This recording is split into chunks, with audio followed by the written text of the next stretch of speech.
Moisés, sube!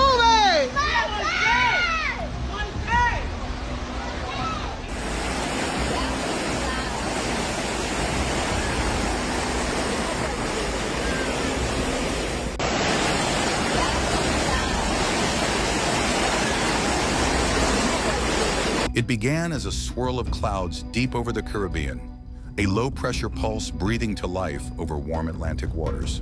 Within days, that whisper became a roar, and by the night of October 23, 2025, the Dominican Republic faced the fury of tropical storm Melissa, a storm that would paralyze its capital and leave a nation gasping for calm. Santo Domingo, the bustling heart of the Dominican Republic, drowned beneath sheets of relentless rain. Streets that just hours before echoed with car horns and chatter transformed into rivers of chaos.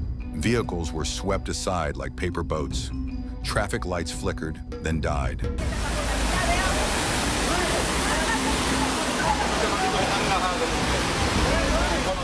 In mere minutes, the capital's drainage system collapsed, overwhelmed by the torrent.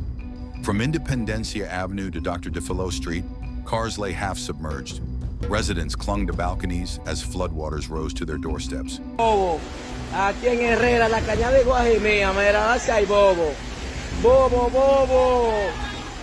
Bobo por fila. Miren. Chequen. Miren que mugre aquí. Hay problema. The rain began around 2 p.m.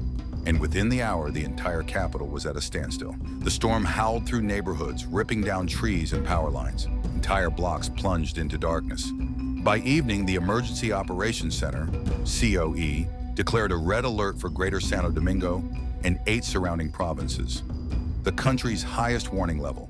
Officials urged everyone to stay indoors. Public schools and offices were closed. But for many, the warning came too late. Reports from Al Jazeera and Reuters showed dramatic scenes. Torrents surging through downtown streets, homes submerged in waist-deep water, people wading through brown, debris-filled floods.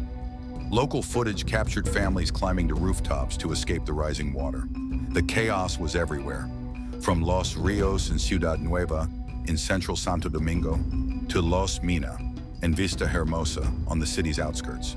In Santo Domingo Oeste, the 27th of February extension, one of the city's main arteries, where it was completely closed. Elsewhere, landslides tore at the hillsides, cutting off rural communities. The COE's emergency app lit up with alerts. Residents were urged to remain calm, but the fear was palpable. Meteorologists from Indemat warned that Melissa was gaining strength, feeding on the warm Caribbean waters. What had started as a tropical storm was on the verge of something far worse. The National Hurricane Center, NHC, in Miami issued an update late Thursday. Melissa was expected to intensify into a hurricane within 48 hours. Its slow, erratic path meant prolonged rainfall and dangerous flash floods across southern Hispaniola, shared by Haiti and the Dominican Republic. By nightfall, rainfall totals had surpassed 400 millimeters, 15 inches, in parts of the capital. A record-breaking deluge. The National Institute of Water and Sanitation, INAPA, reported 51 water systems damaged, with 48 completely offline. Over 500,000 people were suddenly without clean water. Roads buckled, bridges cracked, and more than 24 communities were isolated by floodwaters.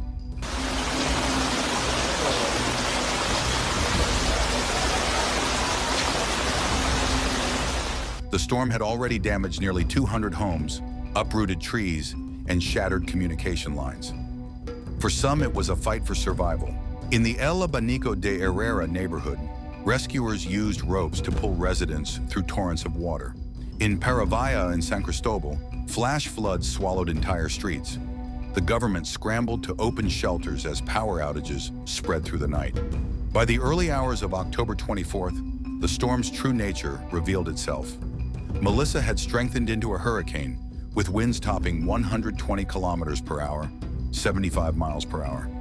The NHC now classified it as Hurricane Melissa, churning just 380 kilometers southwest of Port-au-Prince, Haiti, and closing in on Jamaica. But even before it left Hispaniola behind, the death toll began to rise.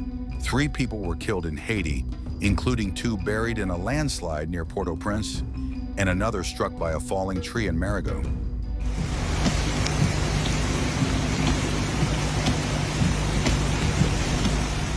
In the Dominican Republic, 1 man was swept away while trying to clear a blocked sewer in Santo Domingo. Another person remained missing, a child who vanished after venturing outside to play in the rain. By now, 90 residents from Sayona Island had been evacuated as a precaution. Emergency shelters filled with families clutching whatever belongings they could carry. Across the capital, silence followed the storm's roar, broken only by the sound of water dripping from shattered ceilings and sirens echoing in the distance. But Melissa wasn't done. She was growing stronger, feeding on the open waters. The NHC warned that Jamaica was next. The storm's center would pass dangerously close over the island by Sunday or early Monday, with forecasts of 20 to 30 inches of rain and life-threatening storm surges up to 11 feet along the southern coast.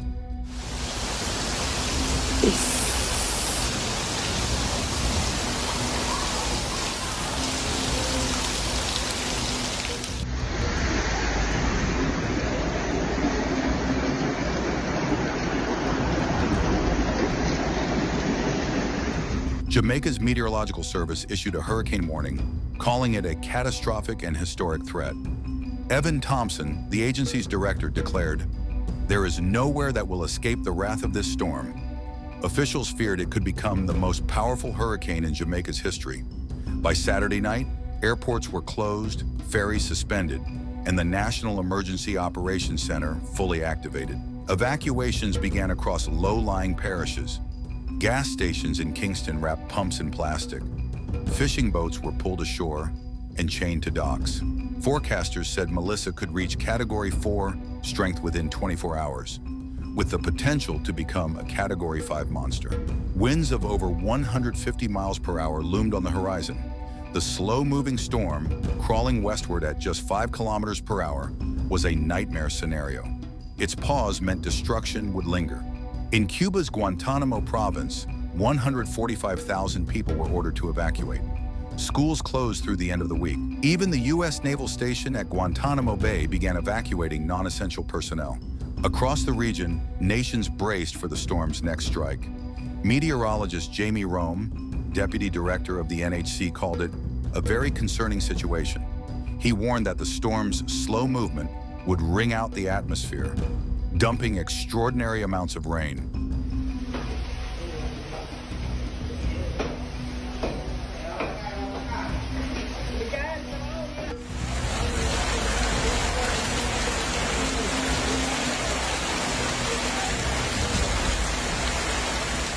By this point, Hurricane Melissa had killed at least 4 people and left hundreds homeless.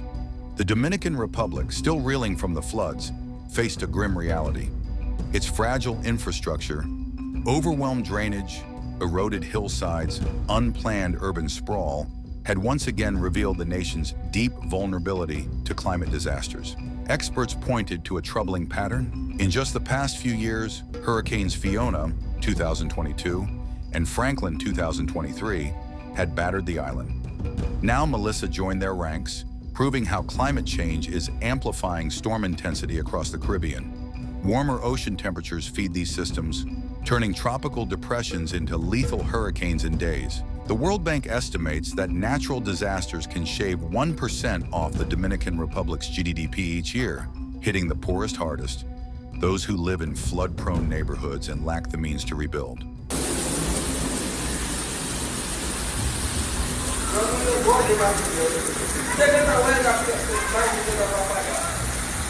Como deve saber que mais vai dar? Telefone. Só que o Toyota Wii.